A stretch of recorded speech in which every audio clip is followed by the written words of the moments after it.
আজকে কয়েকজন কাস্টমার আমাকে ফোন দিয়ে জানিয়েছেন যে তাদের ইন্টারনেট লাইন স্বাভাবিকের তুলনায় অনেক স্লো কাজ করছে। আমি বিষয়টাকে খুব গুরুত্ব দিয়ে নিয়েছি, কারণ আমার কাছে কাস্টমারদের সন্তুষ্টি সবচেয়ে গুরুত্বপূর্ণ। অভিযোগ পাওয়ার সাথে সাথেই আমি সর্বপ্রথম কাস্টমারদের লাইনের সিগন্যাল চেক করি। এতে দেখি সিগন্যাল লেভেল ঠিক আছে কিনা, লাইনে কোনো ড্রপ বা সমস্যা দেখা যাচ্ছে কিনা। অনেক সময় সাময়িক নেটওয়ার্ক লুড বা আবহাওয়ার কারণেও স্পিড কমে যেতে পারে, তাই এই ধাপটা আমি আগে নিশ্চিত করি। এরপর আমি টিজে বা নেটওয়ার্ক পয়েন্ট চেক করি।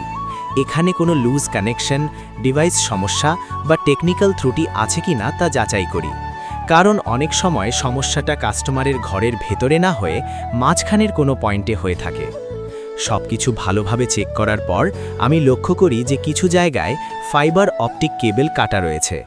সাধারণত রাস্তার কাজ, ড্রেনেজ, বিদ্যুৎ লাইনের কাজ বা অন্য কোনো নির্মাণ কাজের সময় অসাবধানতাবশত ফাইবার কেটে যায়।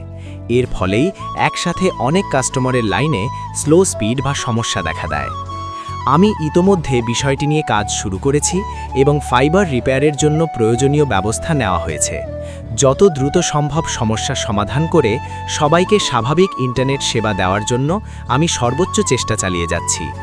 এই সময়টুকুতে আমি আমার সকল সম্মানিত কাস্টমারের কাছে একটু ধৈর্য ও সহযোগিতা কামনা করছি।